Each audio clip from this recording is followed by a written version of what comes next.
Holy moly, Christian. We got a lot to talk about today, man.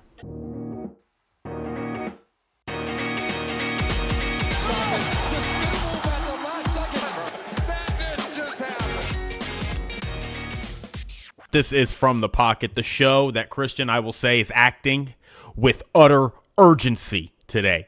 Urgency. We got a lot to go over. Yes, we obviously had a crazy slate of Thanksgiving games, had a Black Friday game. And then, honestly, the Sunday slate was kind of trash, but there was some very interesting moments that came out of it, some very interesting developments, so we can get into all of that. How was your Thanksgiving, though? It was good. My family very opinionated on a lot of football stuff. Don't agree with all of it. I had an not like a yelling argument, but my cousin had like money on the game because like he was like I was like, damn, dude, you got money on this game? Like whenever like the Cowboys had the ball, and he was like, it's the second, they got the second best receiver. I'm like, who? He's like, George Pickens, and I was like, who? Excuse me? He's like, George Pickens is the second best receiver in the league. And I'm like, no, it isn't. I'm like, it's Justin Jefferson. He's like, what? And I'm like, yeah, dude. Like, what? I'm not gonna argue with like Jackson Smith and then he wants to pull up the stats and like, you want to see like where's Justin Jefferson? I'm like, I don't care. Like Jackson Smith and Jigba, hands off to that brother, man. That dude is gonna be a future Hall of Famer. He's already set the single season receiving yards record for Seattle. Ain't got no problem saying Jackson Smith and Jigba is the best receiver this year. But you're going to sit here and tell me George Pickens is the second best receiver in the league when his original team that drafted him traded him away. If he was the second best receiver, he would not be in Dallas right now. He'd be in Pittsburgh, and they probably wouldn't be in the mess that they're in right now. They probably have a really good offense. Like, shout out to Brian Schottenheimer and Dak. They're playing very, very well. They done raised themselves out of the graves. 6-5-1. Congrats to you, Jake, and those Cowboys. But miss me with this. Like, I know he's having a great season. Don't get me wrong, George Pickens. Shout out to you. You're a little silly, but hey, peekaboo. A little silly. He like tweeted at Mahomes' wife before the game or something like that. Yeah, it's a little, I don't really like that. But hey, man, he's having a good season. But, I will tell you this. Justin Jefferson's a better receiver. Justin Jefferson. Look, Justin Jefferson, Jamar Chase are still at the top of the list. However you want to put the order is fine. Jackson Smith and Jigba has put himself in that conversation. Yes, agreed. So, but I mean, I like George Pickens. And look, I was like, look, George Pickens starts going off for us, and he starts getting into fights. I'm gonna come on the podcast and defend him. So I'll defend him. Defend him. Tolerance. Shannon Sharp always talks about your tolerance level and your production. If your production's higher than if your production's high, your tolerance is high. Yeah. So he dips. Yeah. Toleration dip, and it dipped for Pittsburgh. Yeah. But right now, that production. 100%. No, that's why he's posting, Instagram posts about Patrick Mahomes' wife. I'm like, what's the problem? What's the problem? I don't see nothing. Wives, leave the kids. I don't see nothing. Put that on the don't mess with that. Like on the field stuff, sure, but leave family, leave that alone. I disagree with. No, for sure. That, but if he was balling for my team, like if Tyreek Hill was balling for our team right now, then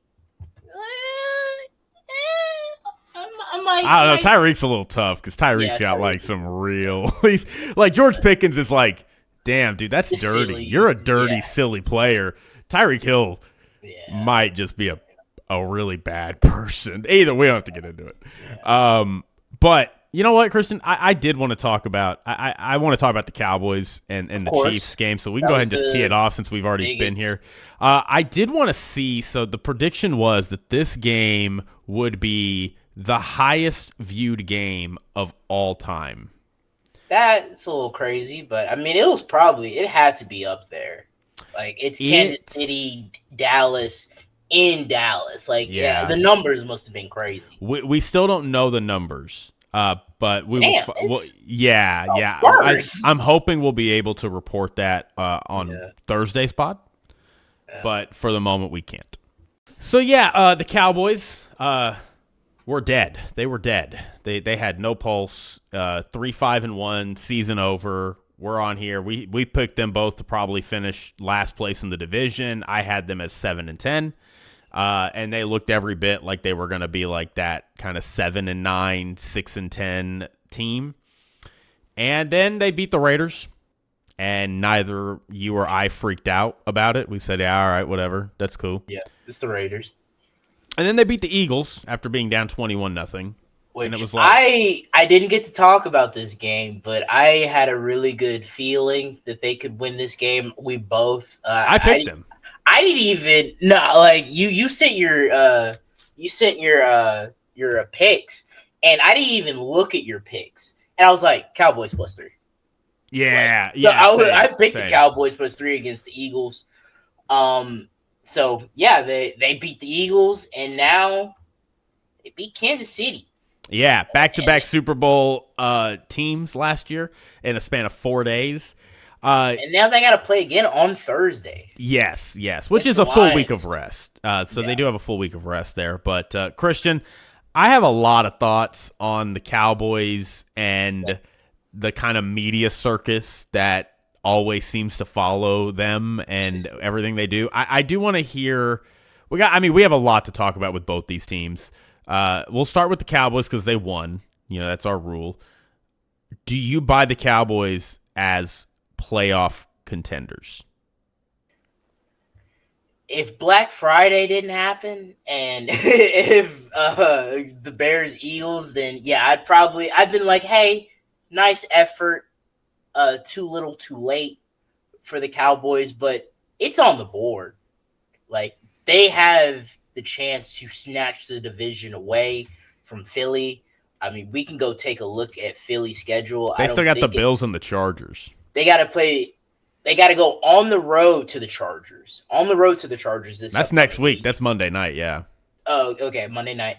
Then they play the Raiders at home. Okay. You should beat them. Yeah. Then you got to go on the road to Commanders. They looked solid against Denver this past week. Maybe Jaden will be back, but road division game, offense is just in shambles. So like.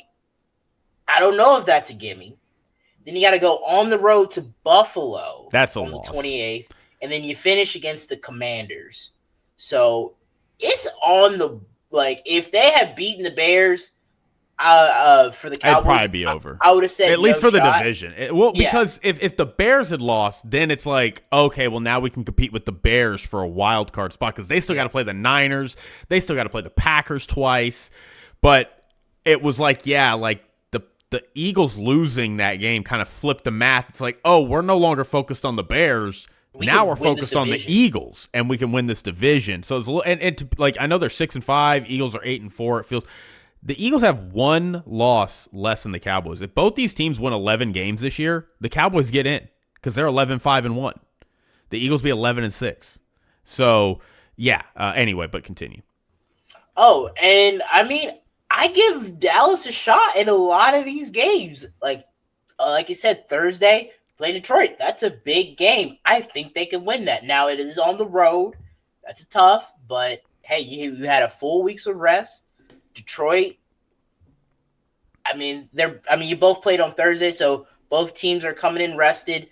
I don't know the status on Amon-Ra St. Brown. They're dealing with the reporter injury. Yeah. Frank Ragnow was trying to come back, and then he got he failed his physical.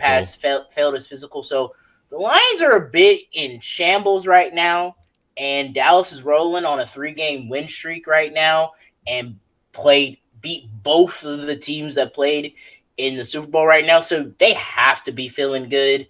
And then after Detroit, it's the Vikings. You should win that.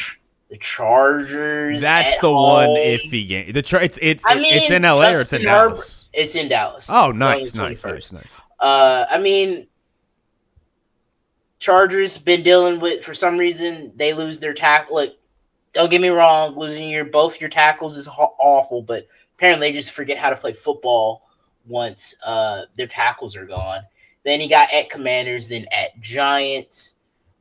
Very winnable schedule for Dallas here. I think very, very, very favorable. Yeah, I agree. The Eagles. So, I mean, they're playing really well.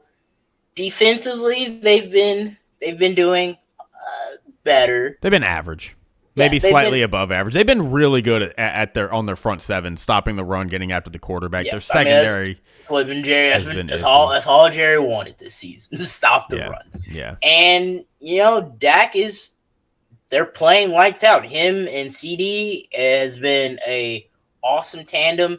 They get a solid contribution from the running game. It's not amazing, but they get a solid. It's top 12. I mean, it's really good. I mean, it's not bad. I wouldn't say he's kind of tapered off a little bit. Javonte Williams, but hey, no shade to Dallas. Like, congrats. Like, Jake, I know you're probably feeling buzzed and you're happy. So yeah, I'm happy for you. Like, I think the league is better when the Cowboys are decent. I was sending the gif of Dennis from Always Sunny being like, I'm having feelings again, like I'm some 14-year-old kid or something. I mean, you remember feelings, right? And it's the first time I've had feelings about this team for like a year and a half. Like, yeah, because I mean, I didn't last season. I was like going into it because we were coming off the Packers playoff loss. I was like, we lost our window. We missed our window. Like, I don't know what this season's gonna be. It's not gonna be that good. Whatever. And then it wasn't good. We had a ton of injuries. We had a losing record, just lost season. And then we come in here, not going to be good. Hire Brian Schottenheimer. Defense is bad. And then we trade away Micah. And it's just like, wow, we're really selling this season. And then we're 3-5. And it's like, yeah, this is what we thought this team would look like. And I had no expectation that we would win these last two games. Like, I thought we would lose them. We beat the Eagles. And it's like, okay, hold on. Wait a minute. Hold on a second. If we beat the Chiefs, which, I mean, come on now, we got to beat the Chiefs. But, if we beat them, this thing is real. And it's become real now. And I will say this. Okay, I'm going to give it a little bit of carrot, but then a little bit of stick. All right. I do think that this is a playoff caliber team at this point. Elite offense, average to above average defense. That's a playoff team. I don't think it's a Super Bowl team. Super Bowl teams are typically elite offense, very good defense, maybe elite defense. You're great on both sides. I don't think the Cowboys are good enough on both sides to be the Rams, for how elite the Cowboys offense is, the Rams have probably even a better offense than the Cowboys do, and their defense is elite. So, you're not in that category. And that's, I'm seeing some people be like, Cowboys, second best team in the NFC now. And talking about if the Cowboys get in, anything can happen. It's like, okay, guys, chill out. And we still gotta remember Dak in the playoffs isn't. Yes, that's the other thing. That goes back to the point I made after we lost to the Packers, where it's Dak could be 40 touchdowns and 3 interceptions in the regular season. No, when we lost to them in the playoffs. I came out of that game saying you never know anymore. Dak could go into the playoffs with 40 touchdowns, 3 interceptions on the season, MVP, runaway, and you still have to be we'll see. We'll see when we get to the playoffs. And so I'm cautiously optimistic. I will say this. I think if we beat the Lions, we're going to the playoffs. Because if we can get through, well, they're ahead of you right now, I believe. Yes. But if we beat them, they're 7-6 and we're 7-5. So we leapfrog them. Yeah. So basically, what it boils down to is this game on Thursday is a playoff game. It's a playoff game. Whoever wins this game keeps their season alive. Whoever loses this game, their season is basically over. That's what it is. Online sport. You are currently now the 9th seed. Detroit is the 8th seed. You would take, because Detroit's outside looking in right now. Yeah. You need the 49ers. You're basically hoping the 49ers or the Eagles start trailing off. Here's how I'm thinking about it.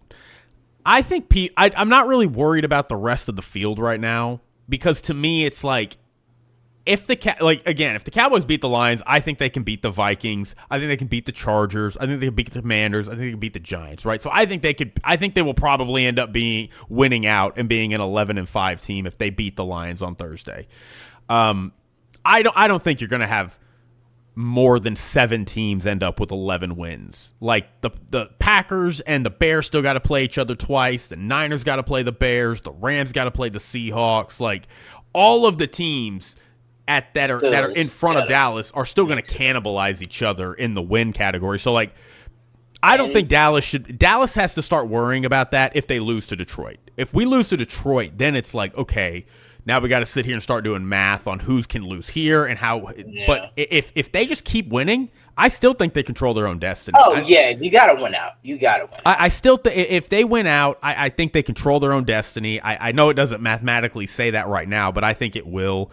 I'm trusting the process to keep winning. But I will say this. This is going to be the ultimate test for them. Like, they're going on the road to a Lions team. Lions are very good. Like, I know they've had their struggles here and there this year, but, like, they're still a very good team. They're a good team. And they match up very well against Dallas. At least in theory, like, what we thought of Dallas as being, like, it can't stop the run, and, like, they're a softer team. Detroit is none of those things. Detroit runs the ball well, and Detroit is a physical team. They're in Detroit, which is hard. Both teams are desperate, so you're going to get a Lions team that's focused up and desperate, and they're coming off of a loss to the Packers, which they're pissed off about. So I know people will be like, well, in the Lions, revenge spot against the Cowboys because of that thing that happened 2 years ago.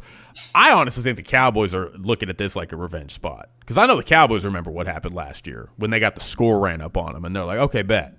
So I think that actually does help the Cowboys, but like, there's a lot of things that say this game is going to be very hard for the Cowboys. And if they win, I think they could take the rest of their schedule no problem. So I am optimistic about the Cowboys. And then going into next year, dude, the window's back. The window's back.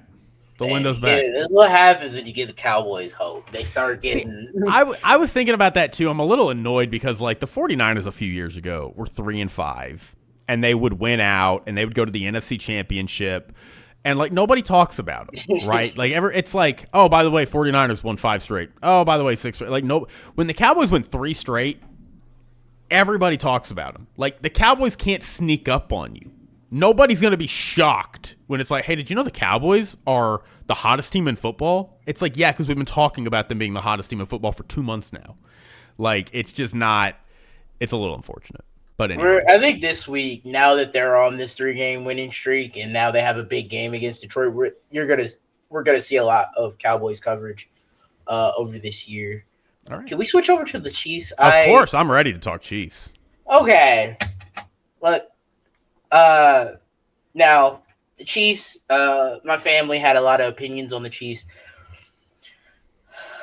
Guys, can we just like, I'm not the biggest Chiefs fan. I'm not. Like, I have, I think on this pod, like, not been the greatest advocates for them, but I still respect what the Chiefs do. They have been caught cheating. Their worst, like, scandals is having Taylor Swift and Patrick Mahomes is yelling about a penalty. Like, having different political opinions, I think we need to chill out on the Chiefs. Like this Chiefs hate, like guys, like come on. Like I'm a little over it. I'm kind of glad. I wish I was here last week because I was kind of glad they got the win versus the Colts. Me too. Even though I was rooting for the Colts, but I didn't pick them. I was just happy because I'm like, guys, like, can we just chill out on this team and stop saying the dynasty's over? I was like, yeah, it was my big thing last week was like, why are we just so eager and so ready to call this dynasty over when they still have been to 7 straight AFC Championships game? They still got that on their resume. Been to most of the Super Bowls, won quite a few of them. We just need to chill. But I will say, for the Chiefs, I won't say they're going to miss the playoffs, but this team cannot win the Super Bowl this year. They're not winning the Super Bowl. I would be shocked if they got to the Super Bowl. Because tell me, what is their saving grace? They're doing way better on offensive way. You can go look at the numbers. They have been. Patrick Mahomes is like second in passing yards, fourth in touchdowns. We've been asking for this light show. They've been putting up all these offensive numbers and scoring, but defense can't stop anybody. Can't get off the field on third down. Yeah. Patty sometimes has these mistakes. I don't know why Andy Reid hasn't I know they use the short game and the short passes to supplement their running game, but why have we not had? I'm not saying we need to take the ball out of Patrick Mahomes' hands, but hey, sometimes it just helps to rely on a guy, just turn around and hand it off. I think that's reliable. I know they have they've been having issues on their offensive line. It is what it is. That's kind of been the thing that's been happening with them. And that defense isn't as good. I still like their players, Bolton, McDuffie in the corner. I still like the guys that they have on there, but that defense isn't as good. And I'm not saying Spags has lost his fastball, but he ain't got the guys. He ain't getting that pass rush like he used to get. They haven't been doing that for years. I mean, even last year, Chris Jones was about all they had. So they're not getting a pass rush, and then if you're not getting a pass rush, then you saw what Dallas can do to them. Dallas is you give Dak time, you give him a clean pocket, Dak will eat you up. Chargers, Justin Herbert, I know we like to make fun of him and all that, but he's still a good quarterback. He'll eat you up. Bo Nix, in the fourth quarter. Defense. Great defense. He'll eat you up in the fourth quarter. He'll eat you up in the fourth quarter. But yeah, I'm not going to say they're going to miss the playoffs. They're 6-6. They are on the outside looking in. Their season's on life alert right now. Life alert. It is. They're the 10th seed right now. Yeah. They got to play Houston upcoming. On Sunday night. Patrick Mahomes struggles with pressure. They are going to be without Justin Simmons. I think maybe another offensive lineman, if I'm not Trey Smith mistaken. could also be out. So they're down 2 offensive linemen. Texans defense probably. I mean, you want to argue about who's the better defense. Right now, it's the Texans. Denver, the Texans. But they're heating up. They're really hot. We talked about Dallas being one of the hottest teams. Houston's a really hot team. 4 straight wins. 4 straight. They're doing – I know yesterday wasn't a great offensive showing, but they stopped the Colts. And they got it done. Now you're going to play Houston that can get after the quarterback, and Chiefs can't run the ball. So you ain't scared of that. Yeah. They got good secondary too. So it's this game. We talked about the Dallas game against Lions. This game against Houston, I don't think you're getting in the playoffs. AFC at 10-7. So even if they do win out, but they got to win this game. My thought is, if the Chiefs make the playoffs, to me they are a Super Bowl contender. And the reason I say that is they're scary. Well, the reason I say that is because agree. The Chiefs, they are no longer at the point where they can skid into the playoffs. Yeah. If they make the playoffs, it's because they won their last 5 games. And at that point, they would be one of the hottest teams in the NFL. And you would have a hot Chiefs team going into the playoffs. That is insane. I mean, that just sounds terrifying just saying it. So that's why they are so up against the wall at this point that they are absolutely boom or bust. It's you're either not making the playoffs or you make the playoffs because you go on an insane run at the end of the year. If they go on that insane run, we know they can beat the Bills. We know they could beat the Ravens. As much as I love the Broncos, if we got Patrick Mahomes and Bo Nix in the divisional round, Oh yeah. I'm not going to pick the Broncos. I'm not. And then, Patriots are Drake May and the Patriots are obviously a very, very good team. They're playing right now as we speak against the Giants. But, I think the Chiefs, a hot Chiefs team that has not lost in 6 weeks, can beat the Patriots. Well, if they go on this 5-game run, but I think if they lose one more game, it's over. I don't think they get in it. I agree with you. We'll see Houston. I have time to think about the pick for the Texans, but it's in Arrowhead. It's in Arrowhead. Leaning Houston. But that's also another reason. Like, for them to win these last 5 games, they would have had to beaten the Texans, the Chargers, and the Broncos.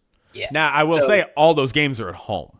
So you're not going to have those games at home in the playoffs. So I do agree with you. Like, it is a little bit, even if you go on a hot streak, it's still a little iffy. But I will say this. Chiefs fans, here's a little bit of hope for you.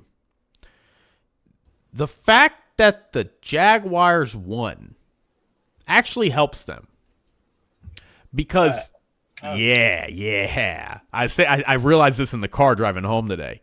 Because the Jaguars are now in first place in their division, which means the Chiefs are no longer competing with them for a wild card spot. Yeah. They're out of the wild card pool. So who's in the wild card pool now? Well, Houston can snatch that away from. Well, yeah, but like as it stands right now, the wild card pool is the Colts, and you've beaten the Colts.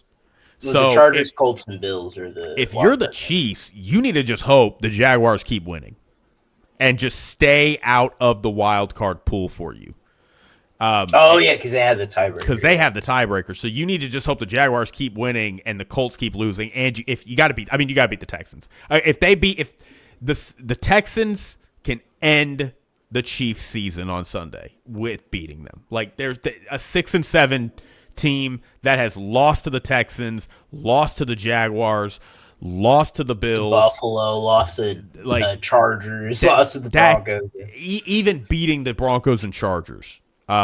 Which I'm not gonna say a 6-7 Chiefs team. I'm like, you still gonna beat the Broncos. Like, I don't know. You probably not. Like, I think if they lose one more game, it's over. But they got the window. If they get on a hot streak, they can still be dangerous. But yeah, this defense is bad. This defense is it's not bad, but it's not that good. Like, they just have not kept it at the level that it needs to be these past few years. They haven't done great with their personnel. Trent McDuffie just got roasted against CeeDee Lamb and George Pickens. It was bad. So, yeah. Sorry, Chiefs. But, man, who would have thought? Look at us. Huh? Who would have thought? Right? Me. Miami's still there at 11, not eliminated, but we're creeping up at 5-7. Hey, okay. And the Jets. That's a win. We're just trying to at least salvage this season somewhat, even though we have no shot. Let's talk really quick about. We'll come back to the. I guess we could talk really quick about the other Thanksgiving game here. The Ravens. Look. I don't really have too much to say about the Bengals. Like, happy Joe Burrow came back and played well, and happy for the Bengals. But, like, they're 4-8. Like, their season's done. They still have. They don't got hope. They're not getting in with 9 wins. If they somehow go win out, they're not getting in with. Well, Pittsburgh lost. I'm not in love with Baltimore at this point. Like, I don't know. I honestly, AFC, bro, I don't know. Like, to be honest with you, I don't know in the AFC. Well, I will say this: if you want to be a crazy person, the Bengals have to play the Ravens again. We could be real. The Steelers are they're falling out of the sky right now. And we got the Ravens and the Steelers still got to play each other twice. The Steelers still have to play the Lions. So, like, if the Bengals beat the Ravens, the Steelers and Ravens can split with each other. Maybe it's on the board with some freaky deaky math that the Bengals win this division at 9-8. That would be crazy. That'd be the craziest story of the season. I'm not. They're 2 games behind. They're 2 games behind. Yeah, I'm not in love with the AFC North though. Like, no, it's bad. It's the worst division in football right now. But yeah, anyway, Ravens kind of out on you. I know I was realizing this. It feels a little weird because it's like, I mean, they're 5-1 in their past 6 games, but it's just like, dug yourself into too big of a hole. Well, and it's just like the wins the past few weeks have not been that good. It's been like, all right. And then when you get thumped by the Bengals at home, it's like, oh, you're just not it. And Lamar's not playing well. I think John Harbaugh, damn, gotcha. Yeah. I think John Harbaugh is probably he's probably gone at the end of this year if they miss the playoffs, like, which is crazy to think about. Him and Mike Tomlin both on the hot seat this year? Are they finally about to get canned? About it. I mean, even if they do, if they're just one and done in the playoffs, I would mutually part ways. That's just me. Yeah. Mike Tomlin. Yeah, I'd probably mutually part ways as well. If I'm the Steelers, but like also you gotta put on himself as well. Like, we came into this season saying Baltimore had the best roster in football coming in. So their floor was the ceiling of so many teams is what we said. So like it's kind of like them falling short, like the coaching and all that. You kind of lay that on his feet. I don't lay all of the Steelers' problems on Mike Tomlin's feet. It's just they've been trying to do this carousel of quarterbacks, and they've paid all their defensive players. Now they have the most expensive defense, but they're all old.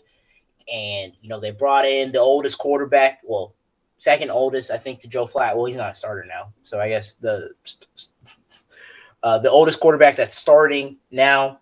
So I don't put this all on Mike Tomlin, but I think at this point you'll go on 6 years of not winning a playoff game. Is it 6, 7? No, they haven't won a playoff game since 2000. I'm sorry. They haven't won a playoff game since 2017. So, yeah, man. No, it might even be longer than that. It might be 2006. Yeah, it's 2016. That's the last time they won a playoff game. I mean, we're almost at a decade of the Steelers not winning a playoff game. You got to pull the plug. Well, and I mean, I'm doing some quick math right here.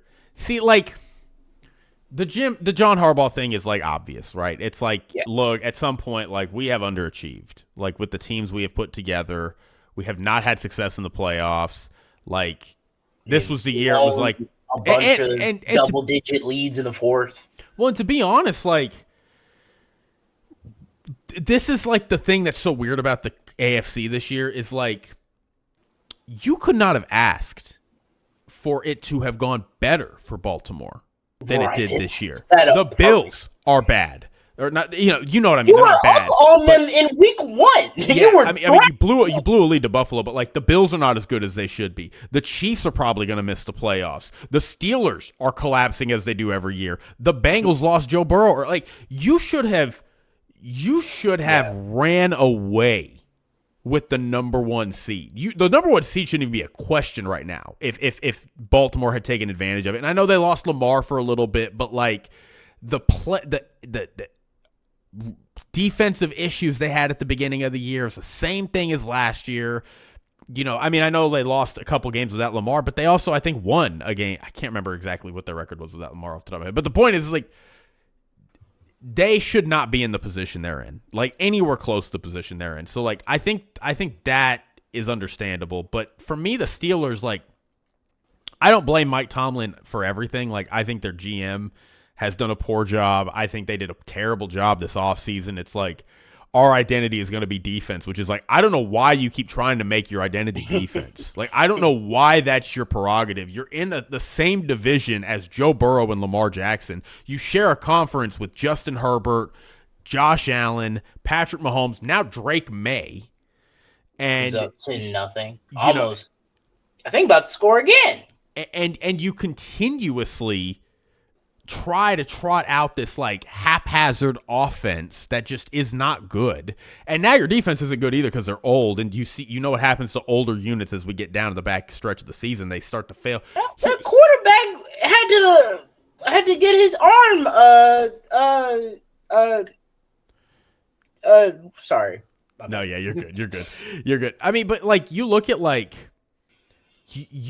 the way that this season the Steelers have done the past few years, right? Like they have lost, what is it now? They've lost 3 of their last 4 or something. I can't remember the exact stat. I'm looking it up right now. I apologize. Yeah, no, I was right. 3 of the last 4. Last year they ended the season losing 4 straight. The year before that, they ended their season at 3-3. Won their last 3 games, but we're still 3-3. In 2022. Yeah, that 12-1 season they had. Yeah, in 2021. Or I'm sorry, that was in 2020. In 2021 they went 3-3 to end the season, and then in 2020 they went. Man, I just had it. They lost. I think they lost their last 4. They lost their last 4, right? Yeah. They lost 4 of their last 5. They lost 4 of their last 5, and then lost to the Browns in the wild card. So like, this is a trend in a lot of ways for this team where they just kind of start to collapse at the end of the year, and that's what's happening here. Like, I don't have any confidence in this team. Like, I think they probably could get swept. I mean, they play the Ravens tough, but I still think they'll probably get swept by them personally. Maybe you beat them once, but like, I also am like, do you have the defense to like give Lamar fits? Like, I don't know if you do. And then you still got to play the Lions. Like, it's bad for the Steelers. I would consider moving off just because we've seen this song and dance over and over where it's like, you're just collapsing at the end of the year and you're not putting together a consistent season. It's just bad. Anyway, I guess it'd be hilarious if the Bengals won the division. That'd be the funniest thing. Saving Zach Taylor's career. Saving Zach Taylor's I'm rooting for it now. Job. I'm rooting for it. Just I know I talk such trash of the Bengals, but just the mayhem. Damn, are we predicting like? Because I don't know if Kevin Stefanski on the hot seat. I'm not sure, but I don't know how. We're trying to say like because like I think if the Bengals if they miss the playoffs again, Zach Taylor's gonna fire their coach in the division. That would be. Has that ever been done before? I don't think that'll happen. I think the Browns might keep Stefanski, but I mean, if the Bengals miss the playoffs, Zach Taylor should be gone. If the Ravens miss or they're just one and done in the playoffs, John Harbaugh should be done.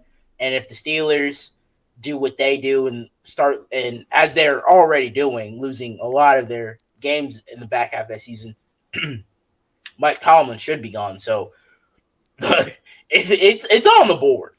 I wouldn't bet it, but it is on the board. And for the record, to my knowledge and this quick research I'm doing, it has never happened.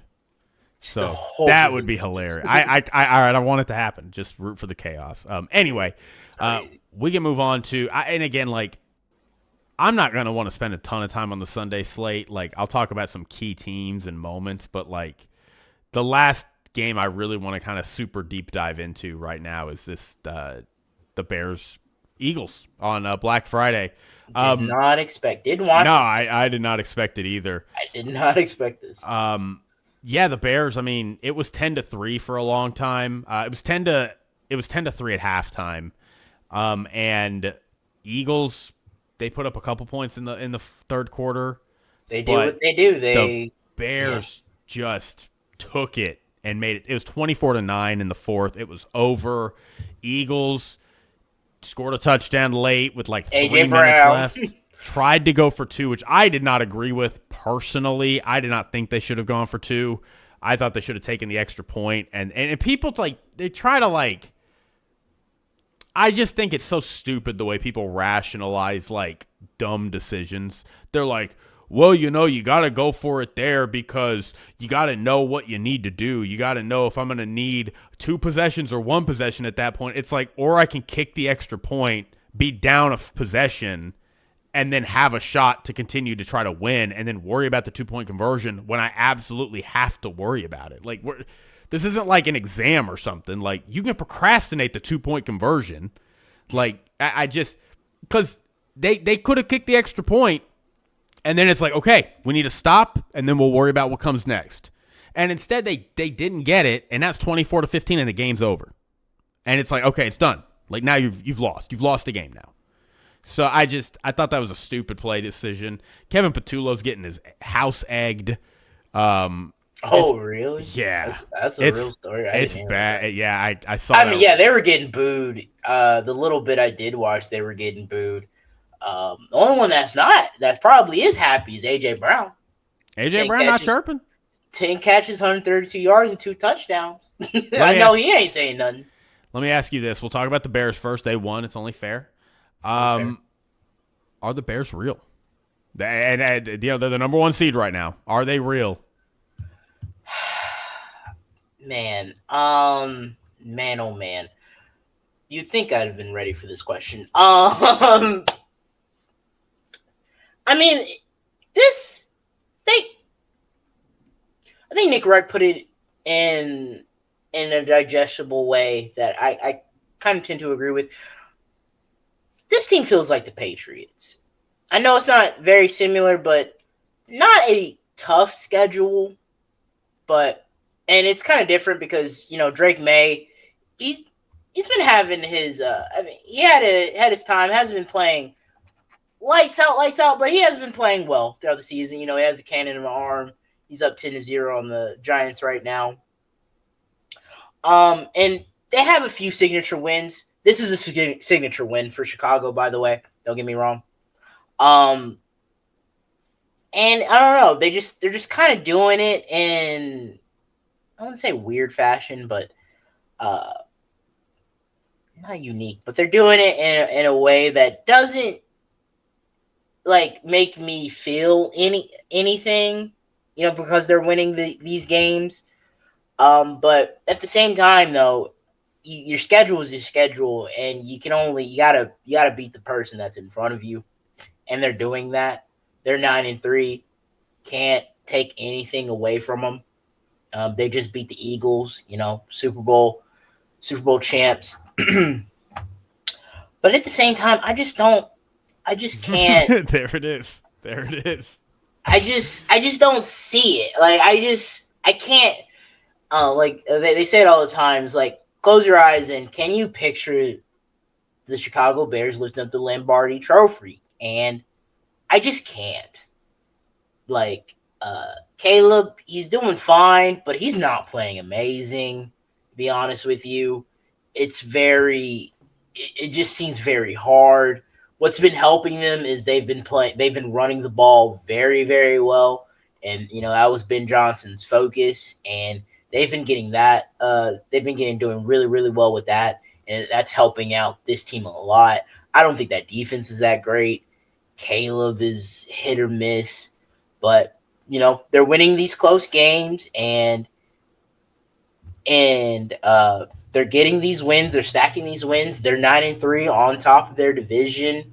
I mean, top of the conference. So, they can go. Ben Johnson can go into his locker room and be like, guys, they're still doubting us because I don't know who's talking about him. This team, as you've mentioned quite a few times since I've been talking, this team is on top of the NFC, and I'm like, and. Yeah, look, as somebody who lived in Chicago and does love the Bears, I just don't believe it. Yeah. I wish I did. I wish I could come out here and tell all, my family that I'm married into, all my homies in Chicago, that I believed in their team. I just don't. This team is fine. Like, I think they have been getting a lot of really solid one-possession wins. But to be honest, like, I don't think they're like the Patriots. That's where I kind of disagree with Nick Wright on that, is like, because when I see the Patriots, like, it makes sense to me what the Patriots are doing. The Patriots have a proven coach, which, again, no knock to Ben Johnson. I do think Ben Johnson has proven he is a very, very good coach. Yeah. Ben Johnson is, like, the least of my concerns with the Bears. But, like, the Patriots have a quarterback that is playing out of his mind, that is just putting on spectacular tape week after week, that, like, which we have seen happen before, where a quarterback, like, takes that leap year two, and it's like, oh, okay, this guy's one of the best quarterbacks in the league. Like, that's just what's going to happen now. But also their roster. The Patriots roster, is built in such a way where it's not great, but it doesn't have weaknesses. And so, like, that to me, like, the Patriots are going to go into this offseason, and they're going to build on top of that solid foundation they have. And I think they're going to be able to replicate this next year, because what they're doing, you're going to have a tougher schedule. They will. And, you know, it might not be as pretty, but, like, you know, maybe they're not going to win 13 games next year, but, like, they still win 11, 12 games. Like, I think that's very possible for them. Whereas, like, the Bears, I hate to say it, and they remind me of that Giants team in Brian Daboll's first year, where they were just winning all of these random crazy one-score games, and everybody's like, how are they doing it? And their quarterback was only kind of playing average, and it's just like, okay, I guess the Giants, and then they win a playoff game, and we're like, oh my God, the Giants. That was a nice playoff win then. Yeah. I mean, they went on the road and beat a Kevin O'Connell Vikings team, like. But then the next year, it was like it all kind of regressed back to the mean, and we realized, oh, their roster is not as good as we thought their roster was. And, oh, now these one-possession games are kind of biting them in the ass. And, like, I mean, that's not to say, like, I love the Bears' offense. I think their offensive line is very, very great. I think their running game, I mean, I just think Ben Johnson, he just walks up out of bed, wakes up in the morning, and schemes 150 rushing yards. Like, that's just what he does. And they obviously have great weapons, and I do think Caleb Williams will take some steps forward. I don't think he's Daniel Jones. I think he's a good quarterback. But this defense is living and dying off turnovers. And they need a lot of talent defensively, and I worry it could be like a Commanders-type situation where, like, the Commanders had some really big breaks last year, and they thought they were closer than they were. And then they went out and bought Bobby Wagner, and they talked about getting Von Miller, and they brought in, you know, Marshawn Lattimore from a trade last year. And it's like, oh, your team is not as close as you thought you were, and now you're kind of in the hole. So I'll give them their props, you know, but I can't front, like, do I think they're going to go beat the Packers? No, I don't. If they split with the Packers, hey, that's a win. That's awesome. And if they win a playoff game this year, hey, that's amazing. But I don't think what they're doing is super real. I don't think they're the best team in the NFC. I don't even think they're close to the best team in the NFC. And I don't think what they're building right now is sustainable. Like, I think they're going to still have some real tough roster challenges to address this offseason. So, sorry, Chicago. I don't mean to poop on you, but hey, you know, put us in a reel. You know, when y'all are in the NFC Championship, put us in your little, like, real thing, and that'll be funny. As for the Eagles, I don't know, man. I don't know. The Eagles are I hate this team so much. Like, not even because I'm a Cowboys fan, but just because I'm just like, what are y'all doing? Like, what is y'all? We don't know. What are you? Like, they were supposed to be this, like, defensively they've been playing well the past few weeks, and, you know, they're supposed to be leading by their defense, and I mean, defense wasn't terrible. They did give it 14 points in the fourth there. Not great, but I mean, this offense is broken. It's bad. This offense is broken. Saquon, I'm not saying he's not the same player, but I mean, it is, like, if you go look at it, after he has these great years, he takes a dip. And I mean, I had imagined he was going to take a dip. Not this much of a dip, but like, rushing for, nearly the rushing record in a year. Puts a lot of toll on his body, and he played the playoff games and in the Super Bowl, so that's broken. And then just offensively, they just can't figure out. Now they're turning the ball over on tush pushes. Like, something's wrong when their gimme gotcha play is now biting them in the ass. That's when you're you're a broken team. That was another sign of the collapse a couple years ago when it was like, dang, even their tush push isn't working now. Yeah, I mean, I will say this, like, I really do think so much of it is probably on Kevin Patullo. Like, and I hate to put it all on that guy, but like, I also think people underestimate, like, if you are creative in how you run the ball, like, you can run the ball really well. That was something the Cowboys brought in this year, where, like, Mike McCarthy, it's not a coincidence that everywhere Mike McCarthy went, he couldn't run the ball. Like, he wasn't good at it. He didn't know when to call it. He didn't have a feel for it. He didn't have good diagram plays for it. Like, it just was not interesting to him. And so he didn't do it. The Cowboys brought in specific coaching staff, a specific coaching staff this year that would add more versatility and creativity to their running game. And we saw it. Like, we see how much better they are at running the ball. Ben Johnson. It's not a coincidence that the Lions are really good at running the ball. And the Rams. The Rams do a lot. They'll run the same formation and will have 4 different looks. And it will have 4 different plays off of that one formation. Yeah, exactly. And it'll be the same motion, and it'll be the same thing. Matt LaFleur and the Packers, same offensive tree with Sean McVay. They do the same thing. Yeah, they can scheme up a run game very, very well. And I don't think it's a coincidence that, like, Kellen Moore, and I mean, I probably got to eat a little bit of crow on Kellen Moore after this, because Kellen Moore, like, was giving the way he was calling plays and diagramming the plays, like, it was clearly much more effective at getting Saquon Barkley open looks and putting Saquon in these one-on-one situations where it's like, I just got to make a guy miss and I'm going to rip off 8-9 yards. And Kevin Patullo's not doing that.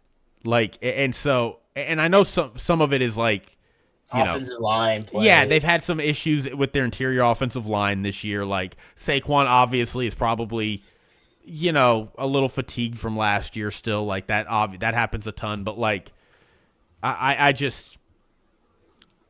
think when you have this kind of offensive output, and your defense is not bad, like, your defense is really good. And that's where it's like got to be so frustrating. Because, like, it's one thing when your whole team is just collapsing and it's like, our offense isn't good, our defense is horrible, like it was a couple years ago. But it's another thing when it's like, man, our defense is, like, good. Like, but it's also when you're giving up 280 yards rushing to the Bears, I do wonder if there's a little bit of like, what's the point? What's the point of going out there and trying? Aren't they leading 3 and outs? The Eagles offensively? Yeah. Probably. I heard that. That probably checks out. I mean, they've got to be up there. I mean, it's just like at some point, it really just bleeds into the rest of your team. Same thing that's happening with the Vikings right now. Like, the Vikings defense is not as good and it looks a lot different, but that's because it is having to play a different style because its offense is not as dynamic as it has been in previous years. And, I mean, that's what complimentary football is all about. So I really don't know where the Eagles go from here. I think they have a tough game against the Chargers, who are desperate. They got to go play the Bills in Buffalo, who are going to be desperate. I mean, you got the Commanders twice. You should be able to win those games. The Raiders is a winnable game, but, like, you got to go. If you're the Eagles, if the Cowboys go win out, which is possible if they beat Detroit, if you go 3-2, you got to go 4-1. You have to go 4-1 to maintain your division. Because if you go 3-2, that's 11-6. And if the Cowboys get 11-5, they win the division. So, like, a lot of pressure is on the Eagles. So, all right. Anything else on this? No. All right. About it. Let's get to our Sunday slate here. I only really had 2 games I wanted to talk about, and then the rest I can kind of breeze through. if you want to talk about any game, feel free to pull them out. I did want to talk about the upset of the day, the Rams and Panthers. Yeah, crazy. I will give my thoughts. My thoughts are a little boring on this game. Rams are going cross country. They haven't lost in a month and a half. Yeah. The Panthers, they caught them in a spot that they were desperate, and I just think the Rams defense had a bad day and Matt Stafford had a bad pick six. Like I don't take anything away from this as to mean like the Rams are like flailing. I think you're just due for a loss. And on the road against a desperate Panthers team feels like the spot. I don't know. They turned the Rams over 3 times. Yeah. They weren't really good on third down. Now they did get the Panthers on red zone at 4-6 to the Panthers 0-1. But yeah, it kind of felt like they were going to lose one, and they just happened to be in a fight with the Panthers, and they lose that one. I am interested about the Panthers, though. A little interested about them because I just don't know what to think about this team. They have a shot to win the division right now with Tampa kind of flailing. They're just one game behind Tampa, and I believe they still play Tampa twice or just once. No, they still got to play Tampa twice. They're playing the Saints and then Seattle. Okay. So this was a nice win for them, for the Panthers. And so I just want to pose this question to you. Let's say the Panthers win out. Get a home playoff game. Maybe don't win, but Bryce looks okay. What we doing? We picking up that 5th-year option? Is he already in his 5th year? Is he not? I think this is year 3. Is he year 3? Yeah, so he's going into year 4. Okay, never mind. But to answer your question, year 4. I'm so sorry. No, I've been like trying to think of. We can keep the spirit of the question. I think Bryce Young buys himself another year. I mean, well, yeah. Now I think at this point, he has bought himself another year. I was thinking, like, man, are the Panthers really thinking about? I should have looked it up. I don't know why I thought he was in his 4th year. Yeah. Okay. Well, then, yeah. With that, he gets another year. I would give him another year. I mean, again, they've got they got the Bucks twice. They got the Seahawks. Like, the good news is like they're on a bye week right now. But yes, they do go on a bye. You remember what happened just a month ago? They beat the Packers, and it was like, oh my God, Panthers! Like and then they wouldn't play the Saints and lost. 17. So like, beat the Rams. Oh my God, they beat the Rams. Lose to the Saints. Like, you don't want to do that. And to be honest, like, they had a 3-game win streak early on in the year. Yes. Since that 3-game win streak, which is against the Dolphins, Cowboys, it's been loss, win, loss, win, yeah. loss, win.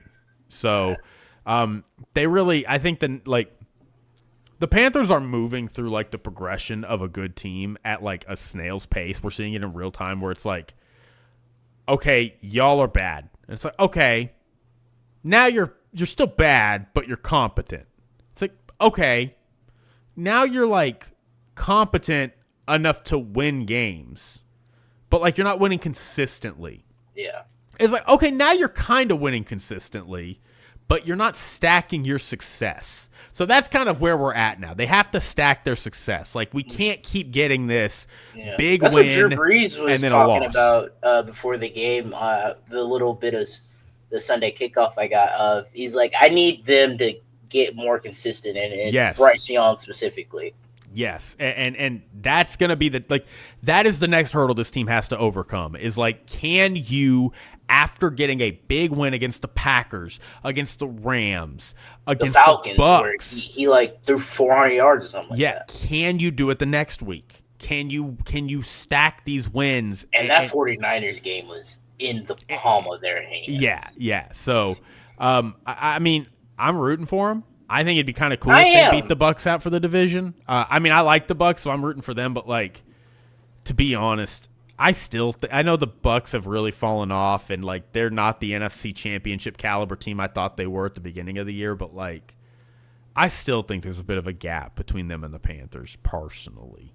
But I do think it's kind of cool that we get to have both these matchups at the end of the year. Like that's kind of wild. 4 of their last, I mean, they're all NFC games, but they play the Saints and then they play the Bucks twice, and then Seattle's in the middle of that. Yeah. So like 3 out of their 4 games are division. And look, I know it's going to be easy to be like, well, the Seahawks, that's a loss. It's like this team has beaten the Packers and the Rams.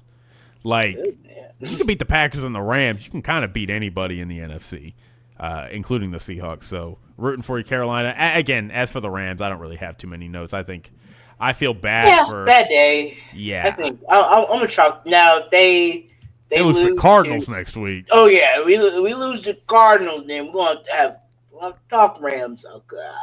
Oh yeah, I've been saving. I put it on the back burner. Yeah. You're not that good because you stacked 1, 2, 3, 4, 5, 6. You stacked 6 wins. I was like, all right, Rams, you're pretty good. Like I ain't got nothing against you, but you lose to Carolina. I'm gonna start turning it up. I'm gonna be like, wait a minute. I agree. And especially you have the Lions and then the Seahawks right after that. Like you can't be giving away games now. Yeah. So anyway, okay. The only other game I really wanted to dive into was the Texans Colts. Yeah. Man, props to the Texans going on the road and beating the Colts. I do want to just really quick on the Tex. I have more to say about the Colts and the Texans. Texans 4-game win streak. CJ Stroud back, played well. I feel like people are being stupid about the officiating in this game, and there's just all we live in a stupid. I know there was a bit with the extra point. Yeah, but I thought the extra point was good. Like I just think from the way the camera angle it, like there's a reason nobody on the Colts sideline was freaking out about it. You just from the angle, it goes over the upright, and then anyway. I thought people were stupid, but like the Texans. Well, yeah, we're in the era of we were able to like sit there and like really look at it, crazy. Yeah, CJ Stroud played okay. I mean, he had an interception, no touchdowns, 22 for 35. So like he was all right. They ran the ball not even really that well. I don't know. It was again this team's identity. Yeah, this team's identity is its defense. Yeah, this defense is insane. Daniel Jones was just about 50%. They couldn't run the ball. Jonathan Taylor 21 carries for 85 yards. I mean that is crazy. You get that is a broken leg. Daniel Jones. Yeah, I really do like what the Texans have how much they have rebounded. I don't think they're like a threat. I did too. I had them winning 7 games all year long, and yet okay if they beat the Bills, and okay if they beat the Colts, and okay if they beat the Ravens, and it's like they beat all them. So, okay, as for the Colts, dude. I don't know, man. I think I think this is gonna get bad. I'm kind of peeking over at the Panthers right now, getting on that bandwagon. I don't know. I've been kind of peeking over there. They got the Jags. That's a division game, not easy. They got the Jags twice. They got to play the Texans one more time. Throw Seattle and the 49ers in there. It's not looking great. Looking a little grim. And Sauce Gardner had non-contract injury. They're saying his Achilles is okay. Yeah, so it's the news. I don't think he'll go on IR, but that's rough, man. You really thought you were 8-2. You were really thinking like, hey, we can make a run, trade 2 firsts for a corner, and Daniel Jones is hurt. Defenses are really stacking the box against you and not letting Jonathan Taylor run crazy on you. And we're asking Daniel Jones to step up, and it's not happening for him, which it really sucks. Really hate this for the Colts. But hey, they they can get a win against Jacksonville. Like they can maybe win. I'm not saying it's they're done and out, but their schedule the rest of the way is it's brutal. Like I mean, this Jaguars is tough. twice, in Seattle, hosting the Niners, and then in Houston. To end it. I don't think I'm not saying they're going to lose every one of these games. Every one of these games is losable. Yeah. Every one of them. Like, man, can they win? Now 8-9. That'd be crazy. Like, I don't think that, again, like, and it's tough because now it's like, well, so wait a second. Are they going to miss the playoffs? Like, that's insane. That's insane. Because they're not even in first place in their division anymore. Now, this game against the Jaguars is basically for first place in the division. So, like, that's a huge, huge game, obviously. They need to flex that game out of noon. That game is too big to be a noon game. Yeah. The Texans Chiefs though, don't flex it into Sunday Night Football. No, that needs to be Texans Sunday. Chiefs big game. That's a good game. I mean, the Texans now are in the mix, and the Jaguars are like we've been saying it. 10 wins does not get you into the playoffs in the AFC. Like that's what we're saying. That's where we think this is going to go. Can they win 3 of their last 5 games? Because that is going to be what they need to do to get in. And I do not know if they can. I think they can beat the 49ers. And I think they can split with the Jags. So the question is, can they beat the Seahawks in Seattle or the Texans in Houston? I don't know. This is what? Dude, this season has been so good. Like, holy moly. What a crazy season. I mean, the NFC, too. It's been the Bears are number 1 seed right now. This whole season has been insane. I mean, it was a month ago. It was like, well, the Colts have already won the AFC South. It's over. Like, they locked up this division. It's done. Imagine going to somebody 2 months later and being like, oh, yeah, so who got the number 1 seed? Did the Colts hold on to the 1 seed? It's like, dude, they didn't make the playoffs. You'd be like, what? They started 8-2. It's like, yeah. Well, I know, so it's crazy. Yeah, and the Texans finished above them. The Texans? And the Texans came out of nowhere and won the division for a 3rd straight year. If the Texans win the division, it's inevitable. Just chalk it every year. Just chalk it up. Texans are going to win this division. The Texans are 0-5. Okay. They'll figure it out. The Colts are 6-0. Okay. I've still got the Texans. I'll bet even more money on the Texans. Actually, I'm going to double down on the Texans. I'm getting better odds. Like, it's just insanity. Anyway, yeah, that's really all I have. Is there any games you wanted to hit before we dip out of here, Christian? No, I thought we hit on all the really, really important ones, all the good ones. No. Yeah, I think that's about it. I'm excited to talk for Week 14. Yeah, Week 14. Week 14 is going to be good. Before we hop over there really quick, I'll do some quick highlights here. Your Dolphins get a win against the Saints. Congrats. Yeah, it was like we had the lead for most of it, but we let the Saints get back into it. I mean, you kind of just like, whatever. It's just ice the game. It didn't feel great, but hey, it is what it is. We did get a pick 2. That was kind of nice. Like I said, we're in the 11th seed. It's a long shot for us to get in. We need to win out, and even that might not be enough. Yeah, that's the thing. Like even if we win, we beat the Jets, we beat the Steelers on the road. Jets and Steelers on the road. Then we beat the Bengals somehow. Then we beat the Bucks, and then on the road against the Patriots. Now we probably could win that one. Patriots will probably be resting their starters, but even if we do all that, like it's still not a guarantee. Yeah, so I'm rooting for you though. Jets win a tough game against the Falcons. Falcons are just done. Like, I mean, Raheem Morris is getting fired. I don't know if Michael Penix is the guy moving forward. Yeah. I mean, the injury he has now is the same one he had in college over and over. Like, that's brutal. We got the Bucks beating the Cardinals whatever game. I didn't see a lot of it. I just know the Bucs were up for pretty much the entire game. Jaguars shellacking the Titans. What else is new? Titans 1-11. Seattle.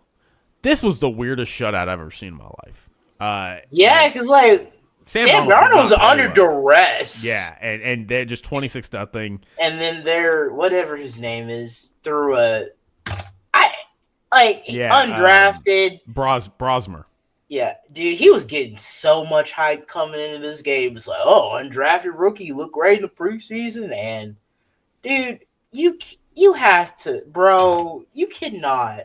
That sack or all like would have been a sack, but he threw it away. But he put it in the air. Like, dude, you can't do that. I saw somebody made a Shane Gillis edit, and it was like Vikings fans hoping their backup quarterback is better than J.J. McCarthy, and it's that highlight, and it's Shane Gillis going, "Oh, that's way worse." And then another thing, just to go back to the Justin Jefferson thing. Look, Justin Jefferson. You can go look at his stats. You can go look at it. I put it into Google, and Google AI was like, yeah, first youngest player to get 5,000 yards, whatever, in his career. Youngest player to get 6,000 yards, whatever. So you can look up his resume. And so I think Justin Jefferson is an elite receiver. And with elite receivers, I think you can put them in almost any situation and they'll flourish. I've never seen a situation like this. I've never thought I'd ever see the day where, well, damn, we need to give him some competent type of quarterback play because this is god awful. What's going on in Minnesota? Like his catching percentage is at 59%, which, for the record, before this season, his worst season was 64.7, and he is routinely around the 70% mark. So, like, it just goes to show you that, like, it's either over his head, it's short, it's not accurate. Like what is this man supposed to do? His yards per target, not even like just how many yards he's getting per target, right? Not per catch. Every time he's targeted, what the average is. He is routinely around 10 to 11 yards, about 10 yards per target. He's at 7.5 yards per target this year. Bro, he can't do anything. They're doubling him. Because, like, we ain't scared. He gonna throw you the ball, but it's gonna be overthrown. It's gonna be at your feet. It's gonna be in a chance. Like, I know he has a great catch radius. All you need to get is his vicinity. But hey, man, when you're not scared, those DBs can choke up on you, and they'll make a play or two. Like he's not Superman, but he needs something, bro. Something. Well, and this man is getting disrespected out here in these streets. And what's especially tough is the guy that they're playing against is the quarterback that they let walk out the door. That is the word. God, dude. And that guy won you 14 games. Won 14 games, and we said nah. And he's got 9 wins this year, 9-3. Like that's awful. That's painful. Has to hurt. Like it's bad. So, I'm rooting for you, Justin. People are saying maybe he gets traded, which. Boy, if Minnesota just ends up having to tear it all down because of how bad the season is going, that'd be crazy. I don't think that's going to happen. I think Minnesota just needs to figure out its quarterback. But yeah, boy, I had them as my sleeper team this year. I did not think. I thought it was because we'd get at least average quarterback play out of J.J. McCarthy. Did not think we would get historically bad quarterback play out of J.J. McCarthy. And like it's crazy because it's like, okay, what's worse, having him be injured all the time, because he's been injured all the time. He's missed way more time than he's played, even if you don't include last year. Or being on the field when he's like, his advanced stats are akin to Jamarcus Russell.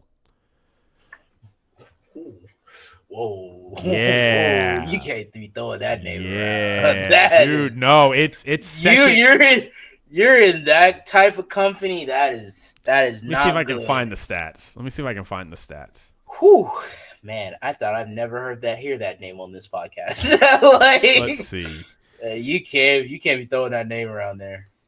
He ranks 851 out of 852 in EPA per dropback among qualified passers since 2000. The only player below him is Jamarcus Russell. Yeah. And people are asking, is it too early to give up on him? No, it's not. It's time. It's if I can't trust you to not be injured, and then when I put you on the field, you're not good either. It's like, dude, I'm like, sorry. I gotta give you another year. No, we gotta win. Like it'd be again like the Panthers could do this because. I mean, yeah, we were the worst team in the league anyway, or we were one of the worst teams. Like Bryce Young, we can give you some runway to help you build with this team. The Vikings aren't that. The Vikings are, we have a window now. We got to go win now. We have pushed all our chips to the table. We've spent all our money on this team, and they don't got the quarterback for it. So I don't know if that's going to work, but good luck.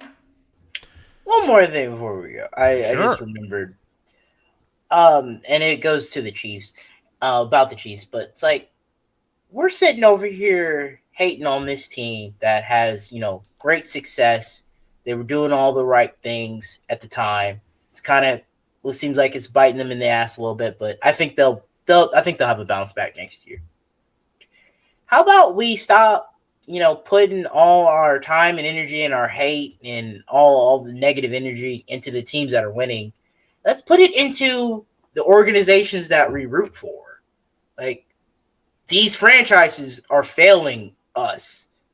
Like, they're not doing the right things. They're not putting the right people in place. They're paying the wrong players and all that. So that's just another thing that I think us as fans have to be better. Like, money talks. And if we stop paying for if we stop paying for the jerseys, we stop going to the games, stop paying for the parking and the concessions, that'll get it into their head like, oh, we're not doing a good job. So I just think we all just as fans need to do just a better job and and being like, hey, like, you love the team, but sometimes it takes some tough love. You gotta show them some tough love, and maybe don't buy the jersey, maybe don't go to the game, sell your season tickets if you want. But I just think, these franchises, like, they're failing us, man, and it sucks. And it sucks to see another team like the Chiefs that were a basement dweller for much of their franchise, and they hit it. They get the right quarterback, and they get the coach, and it seems easy for them. But yeah, man, start getting on these. Start yelling at these millionaires, man. What a way to end it. All right, everybody. You heard the man. No, as well said, Christian. But we will catch y'all back here on Thursday with another pod. Go UNT. Go UNT. AAC. We have Tulane. Wanted to go to the game, but it is in Tulane, and I didn't realize it's at the stadium they're playing is at the tip of New Orleans, and I was like, I'm not driving 8 hours for that. How far am I? Let me hold on, everybody. I'm giving you might be a little bit close. 5.5 hours. It's on this Friday. Oh, I'm working. Yeah, this is Friday. But I'm working on Friday. Yeah. I wanted to go too, but I don't want to drive 8 hours and in New Orleans. I don't know. Why did OSU with their terrible program have to take our guy? I mean, it's college football, and that's another thing. Fix this. They need to stop this. They need to fix whatever when you can interview coaches and all that, because that's so messed up, man. North Texas is breaking franchise doing record-breaking stuff for the UNT program, and all the players and stuff have to know, like, their coach is leaving, and some of them are going to transfer with him or whatever. The transfer was crazy, but I just think it's a shame what they do to these players and the fans, and letting these other teams just poach these coaches and this staff in the middle of the season. And these teams are about to go on run. Lane Kiffin example. Yeah. Like Ole Miss, this is the greatest season I think their program has ever had in their entire existence. And Lane Kiffin's going to LSU, a rival of them in the SEC. Like it's ridiculous. It is really unfortunate, and I feel that as like a UNT fan, because it's just one of those things where it's like, wow, we're like so good. Like I've never seen us be this good. We're blowing out everybody we play, and it's like I don't even understand the move to OSU, which really just annoys me, because it's like I feel like UNT played OSU right now, they would stomp OSU. Like I just don't. I don't know. I digress. I do agree. Better. It's SEC. Like it's more money. Like I get it. Like it's tough. I mean, the pool is bigger. I understand. Yeah. But it's still just anyway. Yeah. Anyway, go UNT. And hopefully we can come back next year and still be a good program, even after our program basically gets raided like a pantry at 3 a.m. I don't know, man. I'm hoping. Like I'm hoping we're trying to evaluate as best as we can, but I'm a little skeptical. Well, with that, we'll see. We'll catch y'all on Thursday, though. So take it easy, take it sleazy. We love y'all. We're on Instagram, TikTok, YouTube. We're on your favorite podcasting app, Apple, Spotify. Give us a like, give us a rating, give us a comment, give us a share. Just talk about us.